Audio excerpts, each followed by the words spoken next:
নমস্কার, আসসালামু আলাইকুম বন্ধুরা। একুয়াটেক ত্রিপুরা চ্যানেলের পক্ষ থেকে সবাইকে স্বাগত জানাই। সো এটা আমার ফার্স্ট আপলোড। আপনারা দেখতেই পাচ্ছেন এখানে আমি একটা নতুন একটা প্রজেক্ট করেছি। আসলে এটা কোনো প্ল্যান ছিল না প্রথম থেকেই। আমি এর আগে একটা ছোট একটা ট্যাঙ্কে আমি একটা ট্রায়াল করে দেখেছিলাম। তারপর কিছুটা সাকসেস এসেছিল, তারপরে আমি একটা ভাবলাম যে বড় করে একটা করি। ততটা বড় না, 20,000 লিটারের ট্যাঙ্ক, এটা হাফ ফিল্ড উইথ ওয়াটার। তো এখানে আমি 3 দিন আগে সিড স্টকিং করেছি, আর ঠিক এর 6 থেকে 7 দিন আগে আমি ওয়াটার প্রিপারেশনটা করছি।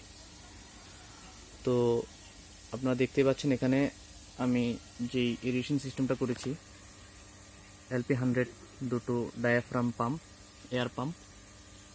তো এখানে একটা 12 ঘন্টা মানে একটা ইন্টারভেল ধরে চলে, মানে একটা যদি 8 ঘন্টা হয় তারপরের 8 ঘন্টা সেকেন্ড ওয়ান, দেন অ্যাগেন 8 ঘন্টা, দ্যাট ফার্স্ট ওয়ান, এভাবে চলে। তো এখানে আমি এয়ার অক্সি টিউব ইউজ করেছি, স্টোন ইউজ করিনি, কারণ স্টোন ইউজ করলে আপনার যে ওয়াটার ফ্লোটা এটা ভালো হয় না। হ্যাঁ, অক্সিজেন আসবে, ডিজলভ অক্সিজেন হয়তো হবে, বাট একটা এজিটেশনের জন্য, মানে ব্যাকটেরিয়াল গ্রোথের জন্য আপনার জলটার একটা এজিটেশন দরকার হয়, একটা সাসপেনশন লাগে, সাসপেনশন কালচার হতে হয়। তো সেক্ষেত্রে আপনার একটা ফ্লোয়ের দরকার হয়। দেখতেই পাচ্ছেন কতটা ফ্লো হচ্ছে জল। তার জন্য আমি এয়ার অক্সি টিউবটা ইউজ করেছি। এখানে আউটলেট, এখানে একটা সিলিন্ডার, আপনার LP100 থেকে ডাইরেক্ট এয়ারটা সিলিন্ডারে আসছে, সিলিন্ডার থেকে এখানে ফ্লো হচ্ছে। তো সিলিন্ডারটা লাগানো খুব দরকার। আপনার ম্যাগনেটিক পাম্প এবং ডায়াফ্রাম পাম্প যেটাতে আছে, এখানে আপনার সিলিন্ডারটা লাগালে ভালো হয়, একটা ইউনিফর্ম প্রেশার পাওয়া যায়। যাই হোক, এগুলি আপনারা পেয়ে যাবেন ইউটিউবে অ্যাভেলেবেল, অনেক স্টাডিতেও পাবেন। তো যেটা আমি বলতে চাচ্ছি যে এইরকম একটা বিএফটি প্রজেক্ট যদি আপনি স্টার্ট করতে চান, তাহলে আপনাকে অনেক আপনাকে স্টাডি করতে হবে, কেননা জিনিসটা টোটালি সায়েন্টিফিক। যেহেতু জিনিসটা টোটালি সায়েন্টিফিক, তো আপনাকে নলেজ গেইন করতে হবে। সেক্ষেত্রে আমি যখন স্টার্ট করেছিলাম তখন আমি অনেক পড়াশোনা করেছি এটা নিয়ে। তো আপনাকে অনেক জলের প্যারামিটার সম্বন্ধে জানতে হবে, আপনার পিএইচ, তারপর অ্যামোনিয়া, হ্যাঁ, TDS, SS, এসব বিষয় জানতে হবে আপনাকে টোটালি। মানে এটা একটা বায়োকেমিক্যাল প্রসেস। আপনাকে এখানে ব্যাকটেরিয়া প্রথমে কালচার করতে হবে টু কন্ট্রোল দ্য নাইট্রোজেন। আর আপনার যে ফিড মেটেরিয়ালগুলি ইউটিলাইজ করার জন্য, FCRটাকে কমানোর জন্য আপনাকে অনেক ধরনের ব্যাকটেরিয়া, ফাঞ্জি, রোটিফায়ার, তারপর নিমাটোডস, অনেক ধরনের যেগুলি আছে, মানে আপনার বায়োফ্লকটাকে কমপ্লিমেন্ট করে। বায়োফ্লকটা তো মেনলি আপনার হয় যে হেটারোট্রফিক ব্যাকটেরিয়া আছে, যেগুলি আপনার অর্গানিক ম্যাটারগুলিকে ইউটিলাইজ করে। তারপর কেমোটোট্রফিক যে ব্যাকটেরিয়াগুলি আছে নাইট্রিফিকেশনের জন্য। তো সবগুলি আপনার জানতে হবে জিনিসগুলি। তো জিনিসগুলি জেনেই আপনাকে জিনিসটা করতে হবে। তো এখানে আপনি দেখতে পাচ্ছেন যে আমার ফ্লক মোটামুটি হয়েছে, ঠিক ততটা হয়তো হয়নি। আর ওয়াটার কালারটা একটু গ্রিন পাবেন, কেননা এখানে সানলাইট আসছে, ডিফিউজ সানলাইট।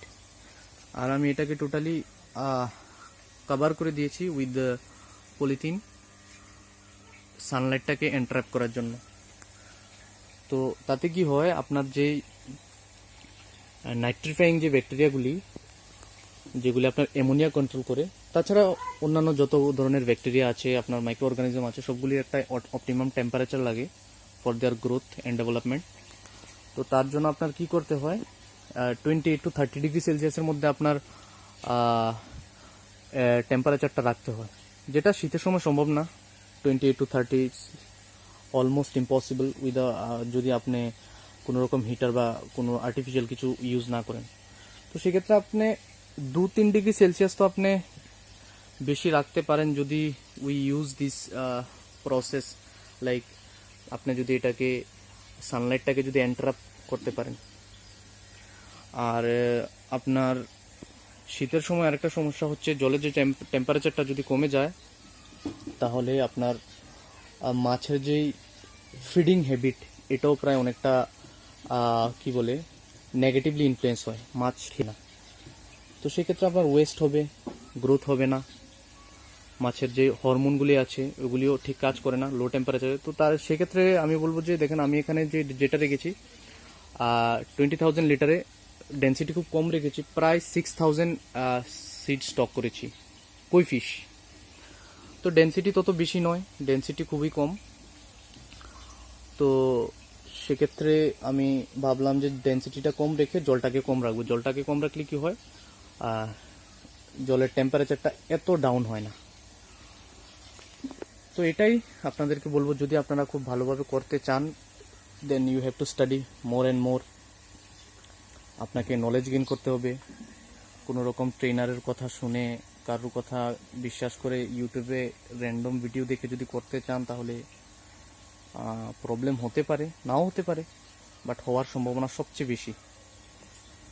সো এটাই ছিল। আর আমি আমার সিড স্টক, তারপর আপনার কি বলে এটাকে মানে যে কাজগুলি করেছি এর আগে এগুলি আমি একটু দেখানোর ট্রাই করব, যদিও ভালো করে ভিডিও শ্যুট করা হয়নি। Still I will try to upload those portions and এটাই।